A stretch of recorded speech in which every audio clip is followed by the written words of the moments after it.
नमस्कार, स्वागत है आप सभी का परीक्षा वर्ल्ड के इस यूट्यूब चैनल में। दोस्तों, आज की सेशन में हम कंप्लीट करेंगे प्रैक्टिस सेट का जो हमारा अगला भाग है 32वां, उसको पूरे विस्तार में। तो चलिए आज के सेशन को शुरू करते हैं और देख लेते हैं कि आज का हमारा जो प्रैक्टिस सेट है इसमें हमने कौन कौन से महत्वपूर्ण प्रश्नों को सम्मिलित किया हुआ है। तो चलिए आज के सेशन को शुरू करते हैं। पहला प्रश्न हमारा है, प्रियदर्शिका, रत्नावली व नागानंद निम्न ये किसकी मतलब ये सभी जो है किसके नाटक हैं। तो ये तीनों किसके नाटक हैं? तो प्रियदर्शिका आपका हो गया, तो आपका प्रियदर्शिका हो गया, रत्नावली हो गया और नागानंद हो गया। ये सभी जो फेमस नाटक हैं किसके हैं? तो हर्षवर्धन, यानी कि ऑप्शन बी इसका बिल्कुल सही। हर्षवर्धन के तीनों नाटक हैं, प्रियदर्शिका, रत्नावली और वेनसॉन्ग, तीसरे भी हमारे, और नागानंद। तथा हर्षवर्धन के टाइम पीरियड में जो है वेनसॉन्ग जो चीनी यात्री था, आप याद देखिएगा, जो वेनसॉन्ग चीनी यात्री था ये भारत आया हुआ था हर्षवर्धन के ही समय में। अगला प्रश्न हमारा है, खिलाफत आंदोलन में महात्मा गांधी के भागीदारी की भर्त्सना किसके द्वारा की गई थी? तो खिलाफत आंदोलन में जो है महात्मा गांधी के भागीदारी की जो भर्त्सना यह की गई थी मोहम्मद अली जिन्ना के द्वारा। तो राइट आंसर आपको हो जाएगा मोहम्मद अली जिन्ना के द्वारा जो है क्या किया गया था? तो महात्मा गांधी की भागीदारी की भर्त्सना की गई थी खिलाफत मूवमेंट में। तो आप इसे ध्यान दीजिएगा। अगला इंपॉर्टेंट प्रश्न हमारा है, 9 अगस्त 1942 को भारत छोड़ो आंदोलन कहाँ से प्रारंभ हुआ था?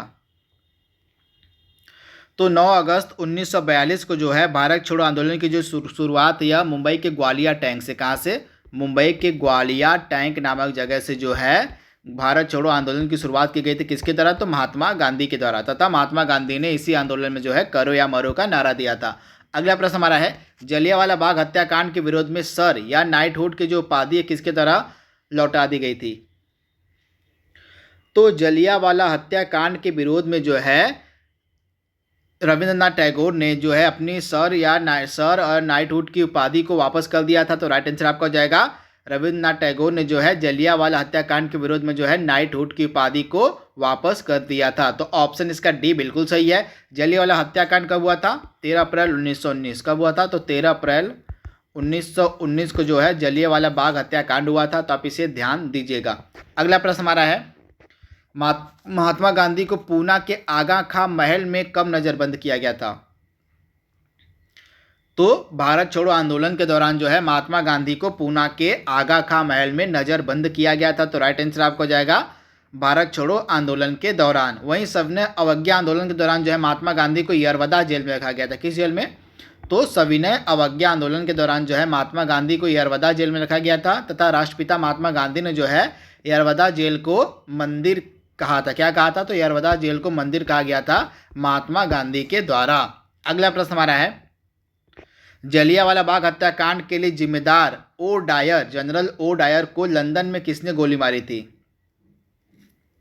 तो जलियांवाला बाग हत्याकांड के लिए जो जिम्मेदार था जनरल ओ डायर, इसको लंदन में किसने गोली मारी थी? तो उधम सिंह ने। तो राइट आंसर आपका जाएगा उधम सिंह, यानी कि ऑप्शन सी।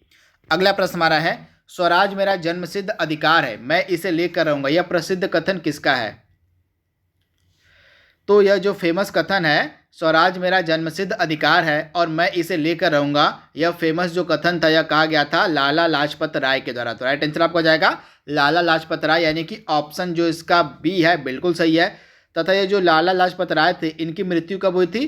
तो साइमन कमीशन के जब भारत आया हुआ था तो साइमन कमीशन का विरोध करते समय जो है इनकी मृत्यु हो गई थी। इनके सर पे लाठियां लग गई थी जिसके कारण ये चोटिल हो गए थे और लास्ट में इनकी मृत्यु हो गई थी लाला लाजपत राय की। तो साइमन कमीशन जब 1928 में भारत आया था तो उसी समय लाला लाजपत राय की मृत्यु हो गई थी। तो इसे आप ध्यान दीजिएगा।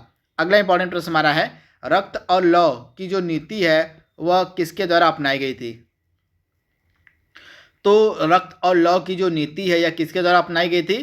तो बलबन के द्वारा। बलबन जो था यह गुलाम वंश का एक शासक था। प्यार देखिएगा, बलबन जो था यह गुलाम वंश का एक शासक था। इसके द्वारा जो है रक्त और लौ की नीति अपनाई गई थी। अगला प्रश्न हमारा है, पास की वस्तु तो साफ दिखाई पड़ती किंतु दूर की वस्तुएं धुंधली दिखाई पड़ती हैं। आपको बताना है कि यह किस दृष्टि दोष का एग्जाम्पल है?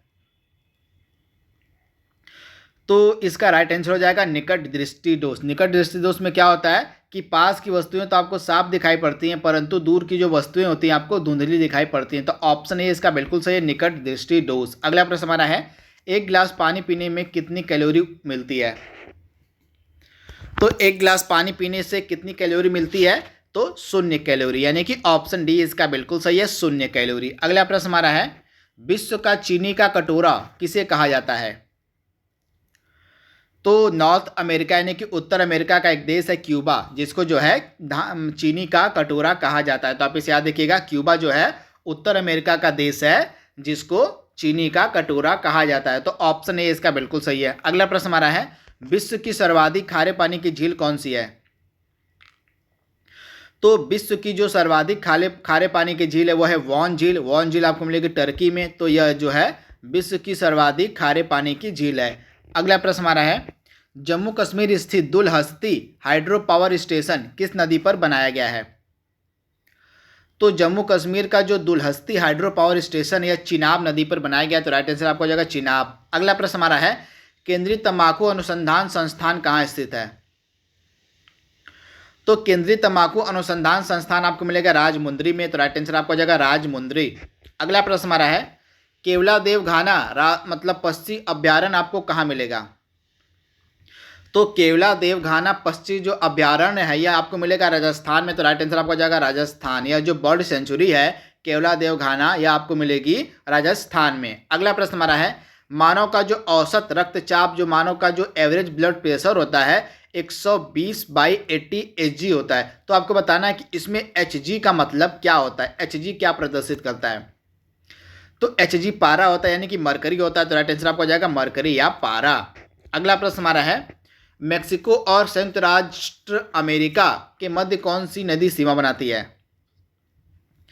तो मेक्सिको और संयुक्त राष्ट्र अमेरिका के मध्य कौन सी नदी सीमा बनाती है?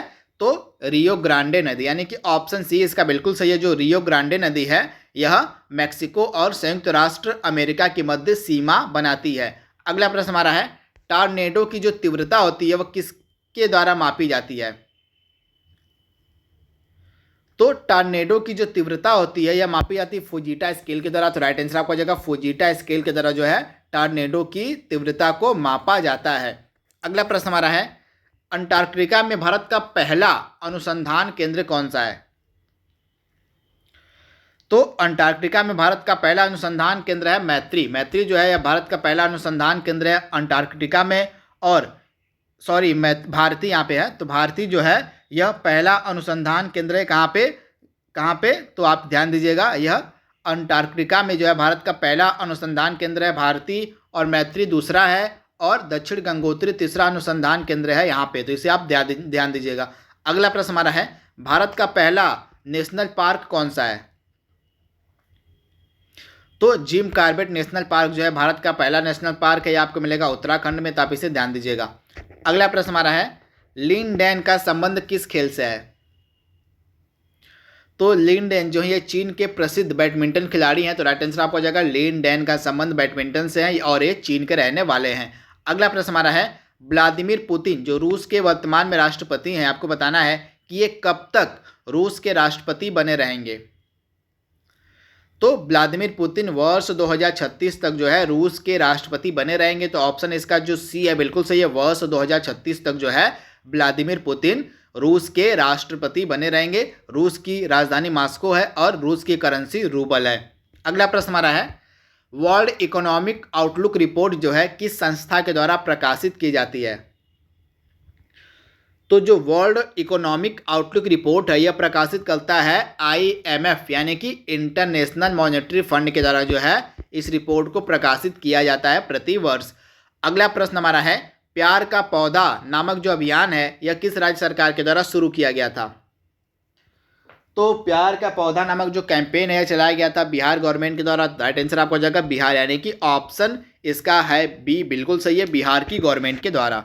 अगला प्रश्न हमारा है, द लीजेंड ऑफ सोहेल देव नामक पुस्तक किसने लिखी है?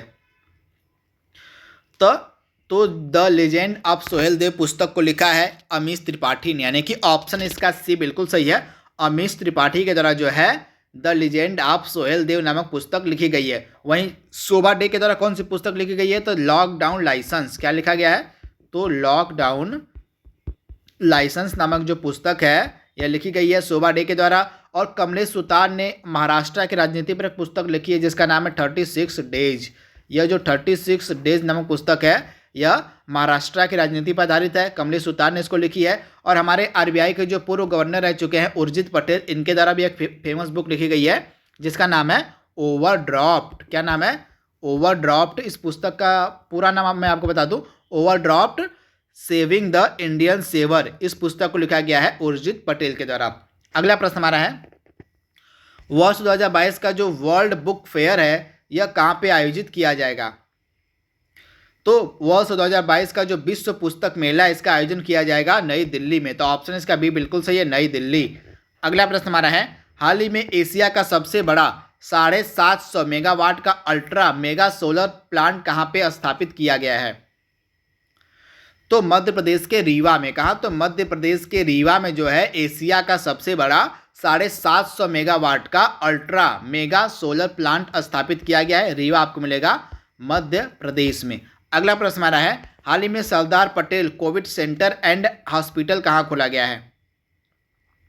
तो Sardar Patel covid care centre and hospital खोला गया था। कहाँ पे? नई दिल्ली में। तथा इस हॉस्पिटल और केयर सेंटर का जो संचालन है आईटीबीपी के द्वारा किया जाता है। किसके द्वारा? तो आईटीबीपी के द्वारा इसका संचालन किया जाता है। अगला प्रश्न हमारा है, मून जे इन किस देश के राष्ट्रपति हैं?